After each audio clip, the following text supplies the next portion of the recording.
welcome back to Everard Junction. Today we're going to do something different and take a look at the Dapol Class 121 diesel rail car. Now, it's been out for a while and I've had it for a while, but it's only recently that I've actually had a layout to run it on.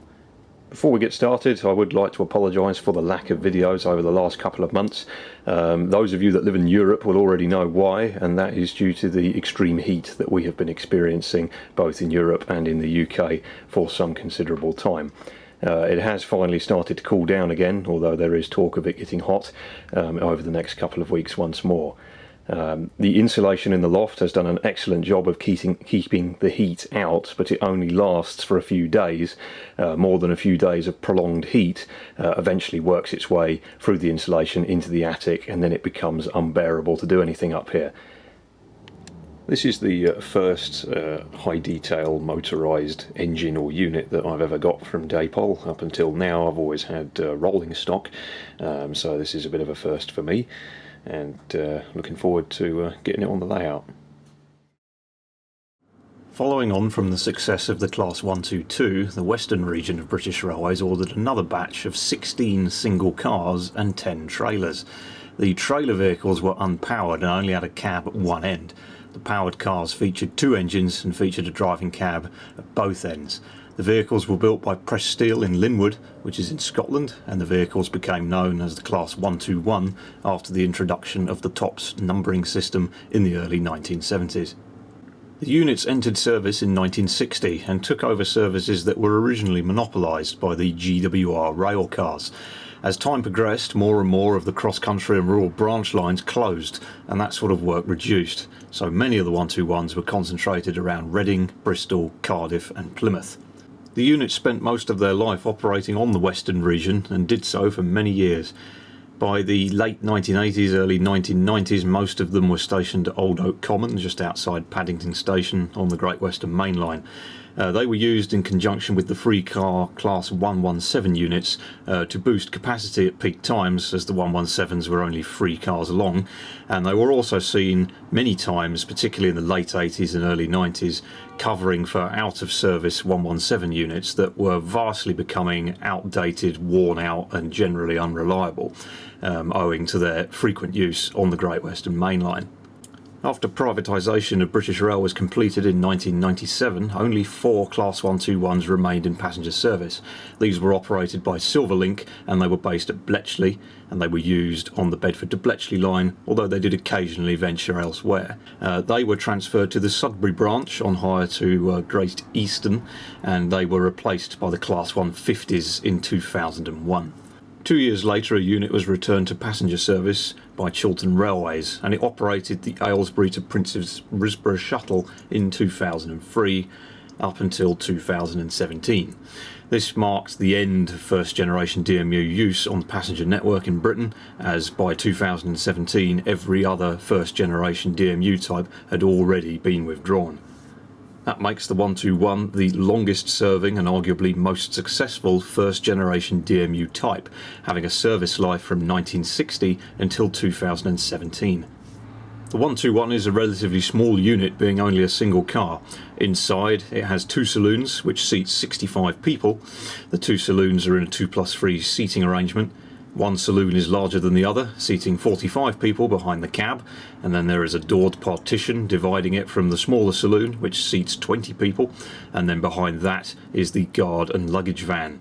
All the seating in the 121 is second class, and the smaller of the 2 saloons when entering service was designated as non-smoking. Obviously later in life the whole unit was designated as non-smoking. Mechanically, the 121 was quite conservative, following on from previous first generation DMU designs, using 6-cylinder engines driving mechanical gearboxes, which then drove the innermost axle of each bogie via a final drive. The engine, gearbox and final drive were connected by cardan shafts, and the use of universal joints allowed for these various components to move about as the unit negotiated curves and went over bumps. The original engines were supplied by British United Traction, or BUT, a corporation which supplied a huge amount of equipment to various public services that operated vehicles. The units were manufactured by AEC and they were rated at 150 horsepower each.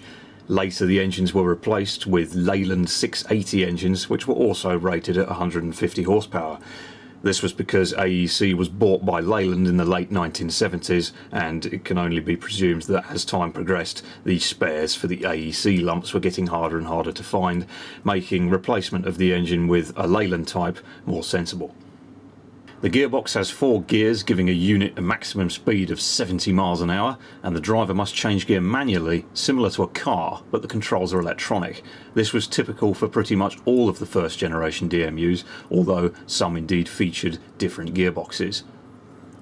When driving the unit, or indeed any other similar first generation DMU, you must follow a certain procedure in order not to damage the engines or the gearboxes. It is all too easy to change gear too quickly and not give the gearbox enough time to properly select the next gear. So it was important when the units came out that drivers were suitably trained on operating them, otherwise extensive damage would result. Now watch. The next gear change is coming up. Throttle back. Here's the point to select the gear. Pause, 1, 2, and open the throttle notch by notch. Owing to their long lives, the units carried many liveries, which included lined green, rail blue, blue and grey, Network South East, Silverlink, Chiltern Railways, and additionally quite a few appeared in some interesting colours after their time with passengers had ended.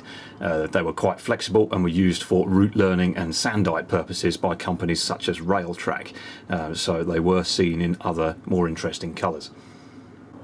So that concludes this brief history on the real Class 121.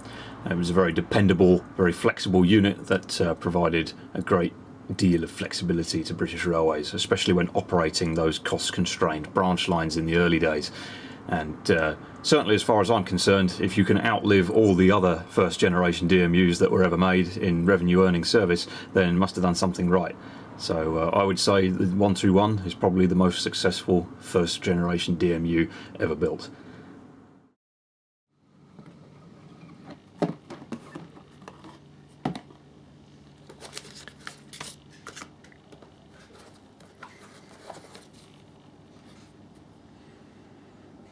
It's the usual sort of stuff in the box, but with this particular model there is this sheet, which is a set of alternative head codes and destinations that can be fitted to the model. This is a Network South East version, so not all of this can be fitted, not all of it's appropriate, but very nice to see that in the box. It's not something I've seen before included with a multiple unit. Usual paperwork shows you how to fit the details on the buffer beam, and that is actually quite a good diagram, certainly a lot better than some of the Bachmann ones I've come across in the past. What else we got? This is instructions for the lighting and various other DCC functions. The lighting is quite comprehensive, we'll look at that later. And all the usual warranty stuff. So, about what you would expect.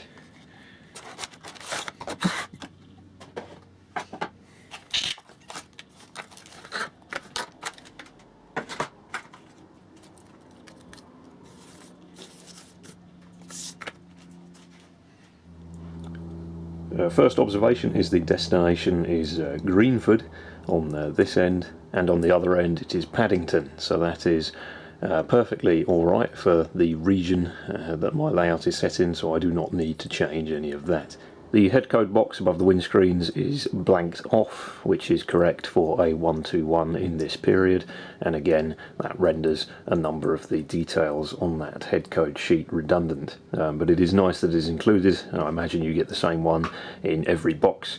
Because it's cheaper to do that. So on green ones it's appropriate, and blue ones, and blue and grey perhaps not so much, and then Network South East and more modern liveries again not so much, but it's nice that it's there, and might even be able to use it on some other items of rolling stock instead.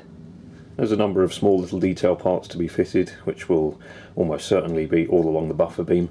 However, I did notice in the manual there is also a separately fitted speedo cable that you have to put on yourself, so that's probably in there as well. This unit's in the Network Southeast livery, and it is not a standard run from Dapol.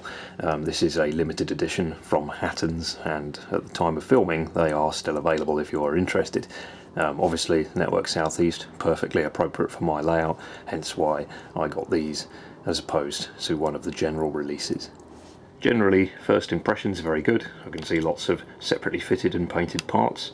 Livery application is excellent, crisp and smooth.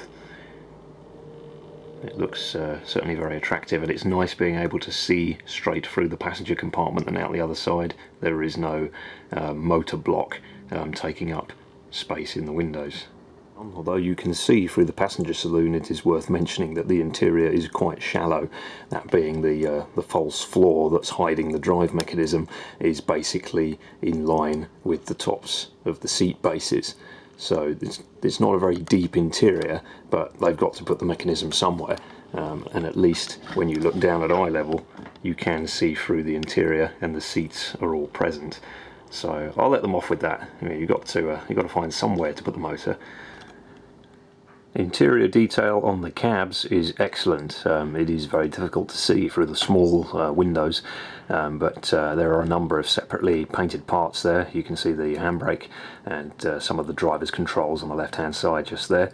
I'll also mention that the driver's seat is painted in blue, and let's go around the front and see if we can get a better look. You can see the two seats are painted, the handbrake is painted, and then we've got the various controls on the desk picked out as well. So all in all, a very well detailed cab interior given the small size. Glazing is quite good. You can see it's fairly flush with the body side, certainly up to the same standard as much of the competition. I've also found very little evidence of any fingerprints or anything during the assembly process, which is again quite nice. A fingerprint on a window that's on the inside is a little bit annoying, as you have to remove the body to rectify it. At this end you can see the exhausts separately fitted to the cab. Very nice detail, and gives the nice characterful face of the 121. Certainly at this end. This is certainly my favourite end of the rail car, just because it's got a bit more detail on it. Down the side there's lots of nice little bits of detail, separately fitted grab irons and individually picked out grab irons and handles in the relevant colour of paint. There's also the no smoking detail on the windows. The doors also have a small notice just at the top, and I can't read it because it is so small, but I imagine it says something along the lines of "please keep this door closed." Here at the guard's end you can just about start to see some internal blocks which will be making up parts of the drivetrain. The guard's door has been picked out separately with the word guard written on it, which is correct obviously, and yeah, it looks very good. I would just ever so slightly criticise the paint on the blue along here. You can just see the edge is not as hard as it should be. It's slightly feathered, not masked perhaps quite as well as it could have been when it was painted by hand in the factory, but no matter, it's hardly noticeable, and I'll be weathering it anyway, so that'll disappear. Underframe detail is good. You can see we've got the two engines, both located at either end. So there's one engine, there's the other engine. You can see a representation of the final drive and drive shaft. They've actually done a lovely little model of a U-joint just there, going into the bogie, and you can see the exhaust pipes obviously, various other bits of plumbing, air tanks and so on, battery boxes. Nice amount of detail on the underside of the unit. Roof detail is good. The real thing has a relatively Spartan roof. The ventilators have been picked out. They look about the right size to my eye, but I'm not an expert on these units. As is the roof ribs, they are defined, they are clearly present, but I, again, am not an expert on the real thing. The roof ribs on the real thing may have been more pronounced or more subtle, or they may be exactly as Dapol have picked out here. I'm not an expert. All I do know is I will be weathering it, and it should look very nice indeed. A further comment on the paintwork: it's nice to see that the paint has got into the shuts around the window frames, so this model was clearly painted with an airbrush in the factory by hand. Quite often the ledges of the windows can be a bit bland if the paint hasn't got there, or if the model has had some printed detail applied to the outside. Just nice to see that the whole shell is painted. Underneath the model there is something certainly worth mentioning, which may affect you if you decide to get one, and that is the ability for it to go around corners. You would expect a small rail car like this to be suitable on almost any layout, and indeed Dapol claim that it is, giving it a minimum radius curve of second radius, which is certainly on par with all of the competition, so it should go around most layouts without any real difficulty. However, due to the amount of underframe detail that has been put into the model, which is a very welcome addition, it does somewhat limit the ability for the bogie, especially at this end, to turn on tighter corners. You can just about see that they have compensated for that by chamfering some of the detail slightly so that the bogie does actually go around corners, but you can see just how tight it is. You're relying on the corner that's being negotiated to be laid perfectly flat. If it is slightly on an incline or got a bump to it, the bogie will move about, and as you can see it's fouling the detail, and that will lock it up and the model will derail. It doesn't affect me because I did take the time on the layout to make sure that everything was laid as level as possible. So they do run fine on this layout, but I have read multiple reports from other people that they have had problems getting these to go around tighter corners. Now that could be down to their track laying, or it could be down to they just have a duff model that needs a little bit more shaving off of these areas. I would expect if you filed these bits down, you would get the clearance back again and probably wouldn't have an issue getting around the corners. At the other end it's not so bad, as there is a little bit less detail, so that rotates no problem at all. But I felt that it was important to mention it in case that some of you buy the model based on this review and then find it doesn't work properly on your layout. A word of caution with regards to that, although looking at it, if you encounter it, I would imagine it's fixable just by grinding off a little bit more of the detail here. Either on the step, on the bogie, or on the detail itself on the model. But you can see if I've got the bogie at the wrong angle, it just doesn't want to turn the corner, and that will cause it to derail. Okay, so now I'll take the body off and have a look at the internals and fit a decoder.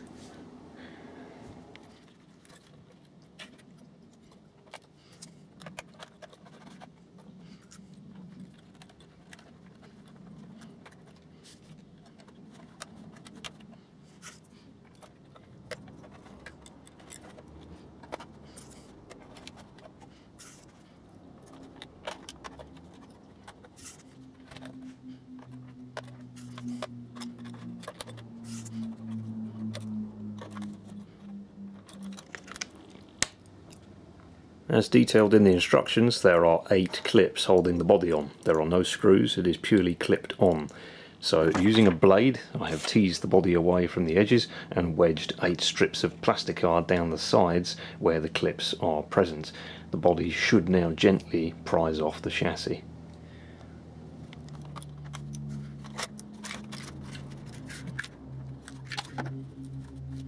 That was nice and easy. I've had models that are much harder than that.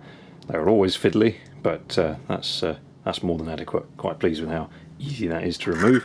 Just be careful when you take it off about the exhausts on this end of the cab. They can catch the body or the chassis, so just make sure you don't damage those.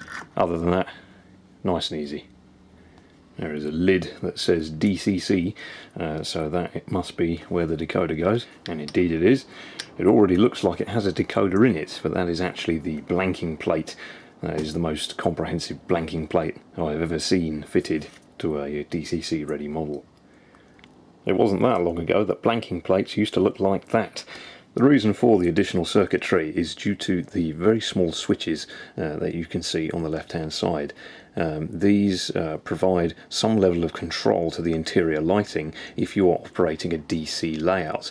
Obviously if you are operating on DC, the lights traditionally are always on all the time, but with the addition of these switches it is possible to turn certain features off or on, depending on what you want the model to do as you run around your layout. I'm operating a DCC layout, so I will pull this out and fit a DCC decoder. The model requires a 21-pin 5-function decoder, so a lot of the 21-pin budget decoders will not fulfill your needs for all of the lighting features. Not a problem for me, as I typically fit a lens decoder such as this one, and that will operate the model perfectly fine for my needs. But before we do that, let's have a nosy around and see how this model is built and how it works. Okay, so at the ends we have a small circuit board which houses the directional LEDs. That's a nice feature, less to go wrong being permanently fixed in place. We can see just here some of the, there's a circuit board by the looks of it that runs the length of the unit. You can see some of it coming out in the corner there. But we can see here there's 3 pins, and I think it's the same on the other end. Yep, 3 pins. Again, we've got a lighting board. Interesting to see a little bit of money saving going on here. You can see there's a lug on the left hand side which locates the circuit board, and then it is only screwed down on this side. You would have expected a screw here and a screw here. By only using one and a lug, saving a little bit of money per model. Just something interesting, that's all. So these 3 pins go up into the body. If we move over to the body, there are some contact strips just there, and they're then running down into the circuit board that is controlling the lighting for inside the unit. That raises a question. We can see the body shell, the natural colour for the body shell is white, so it's a white plastic. Traditionally a white plastic will pass quite a lot of light through it, and if we look around the end where the headlamps are, or tail lamps depending on direction, it's white plastic again. So I'm expecting to see some light bleed on this model, and no doubt I will have to correct that with some black paint. Okay, I'm going to take the interior out of the model and get a better look at what's going on underneath. I'd like to see how small the motor is.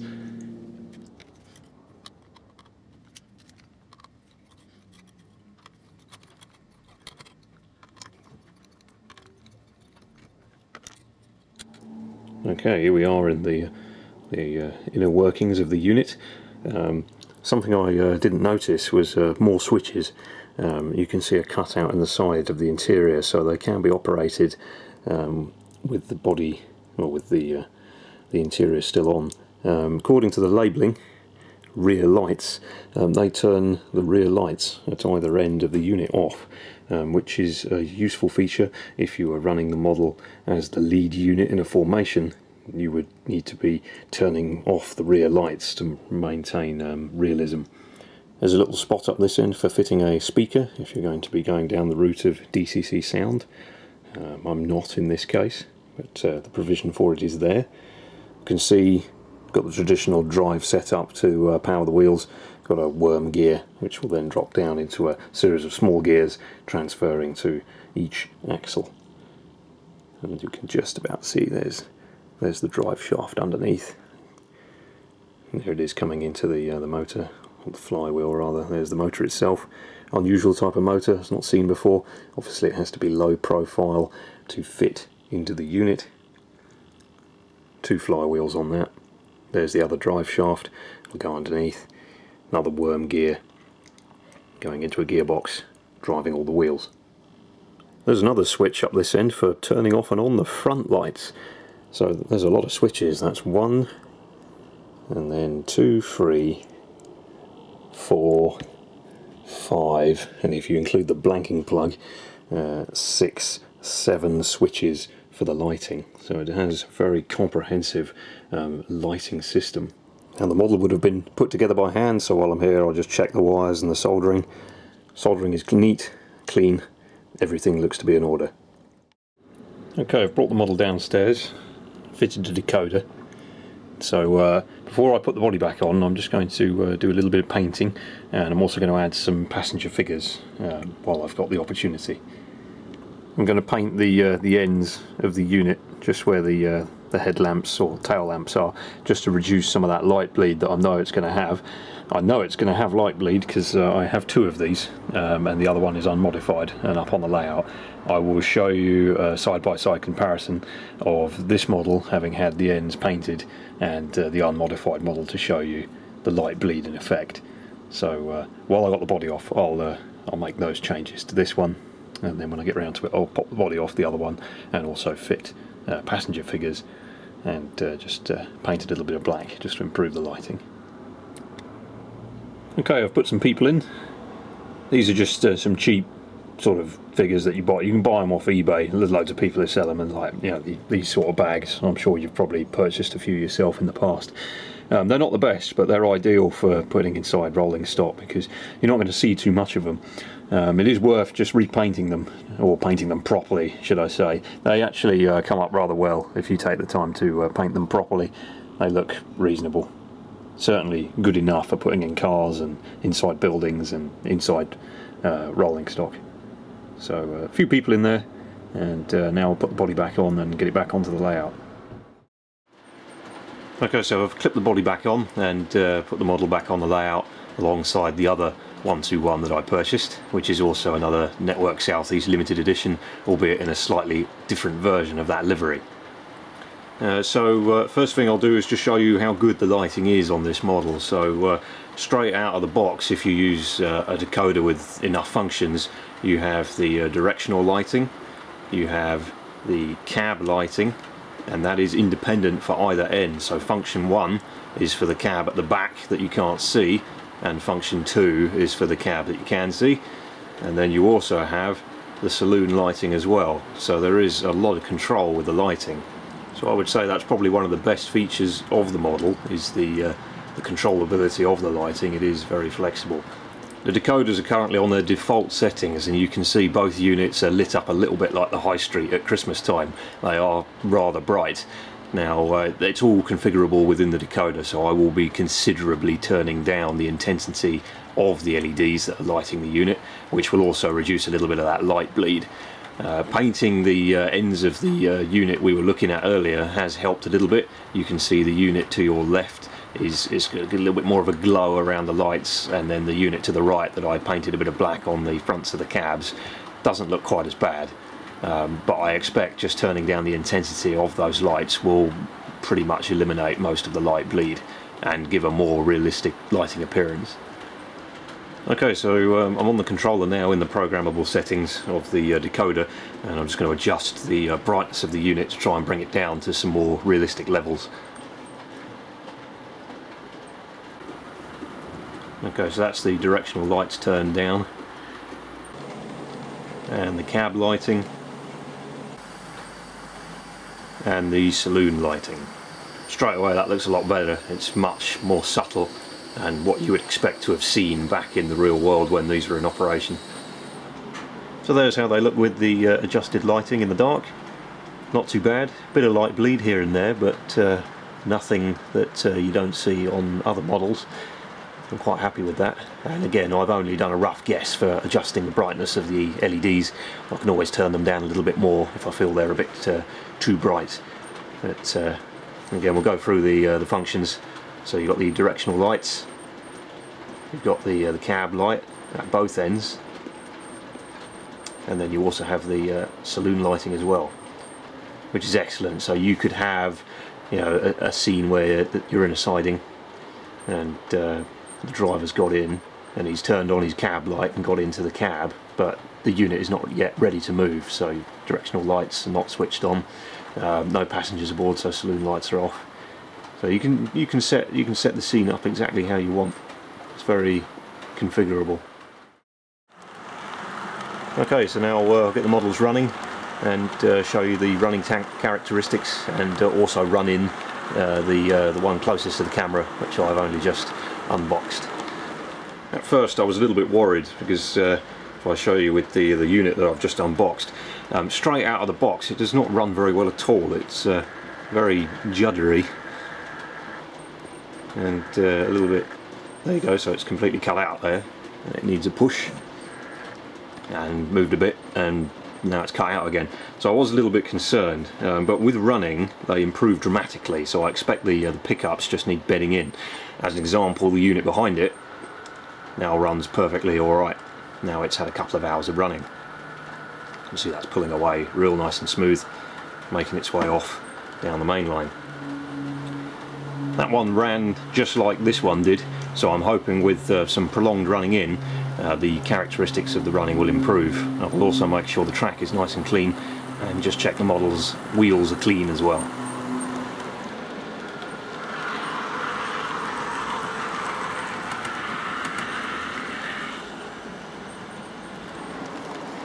Okay, so to give the model the best possible chance, I'm going to do my usual trick whenever I've got something that's not running very well, and that is to get the track cleaner hooked up and ready to go on another locomotive and set that off.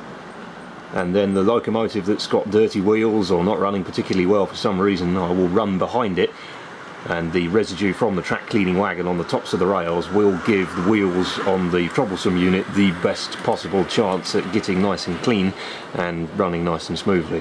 If there's no improvement after some time, then it suggests the model has another problem. But given my experience with the other 121, I expect this one just needs running on some very clean track for a while to bed in and sort itself out.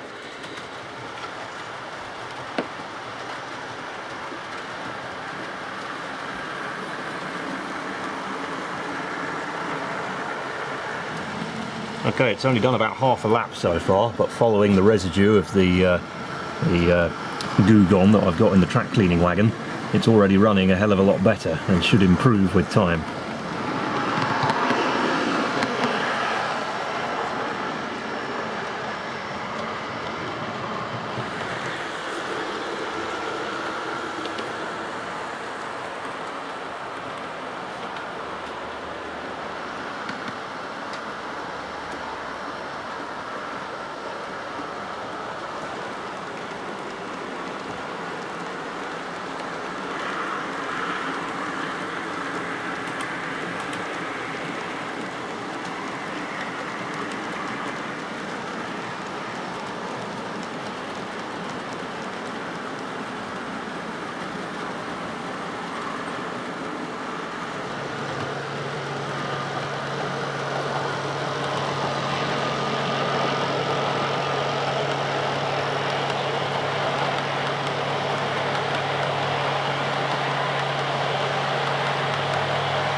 Okay, so it seems to be running really rather well now, so I will continue running it in this direction for a few more minutes, and then I'll change direction just to bed the mechanism in both directions.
Okay, well they're running quite nicely now, so that's running as far as I'm concerned, so it can join the other one and go into service on the layout.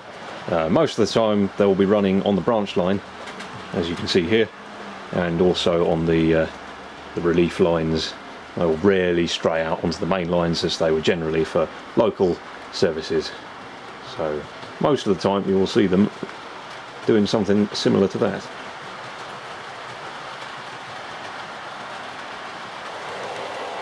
Just quickly show you something I've been working on. I've managed to, using the lens bits and pieces with their DCC system, basically automate the branch line using nothing more than a couple of boxes and the lens decoders themselves.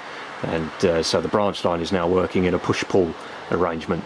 That being that the unit you just saw here running underneath the lines and goes into a siding and reverses and comes straight back out again without any intervention from me. It then goes up the branch line into the station, and it will also stop at the station and then run back down the line. I've only just set it up, so I'm still tinkering with it at the moment, but it seems to be working okay. I had a couple of problems, but it seems to be working now. You can also see what a difference adding a few people makes. That one looks really rather empty, whereas the one I did the little bit of work on looks rather more populated.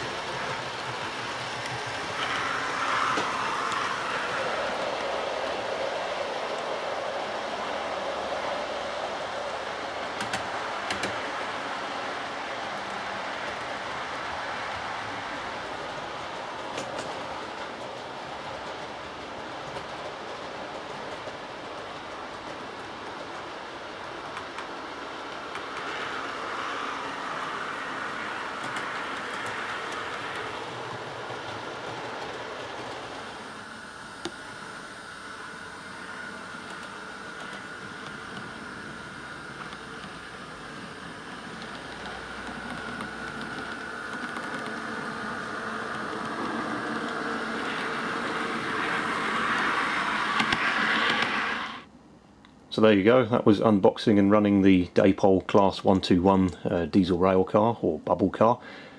Certainly an excellent little model, very pleased with it. Detail is excellent, and generally, apart from a few small niggles here and there, I can't really fault it all that much. Very impressed with the functionality of the lighting. That's something that is really nice to have on a unit such as this, you know, with so much visible seating and you know, clear windows. You know, on a diesel, you know, you've just got a cab at one end, you know, with a windscreen, whereas units like this, the extra level of control with the cab lights, the saloon lights and the directional lighting and so on is really very nice to have. So there you go, hope you enjoyed the video, and as long as the temperature doesn't go crazy again, I will be back certainly sooner than expected with a new video, and we will be starting to do the base levels of some of the scenery, which you can see already underway over here.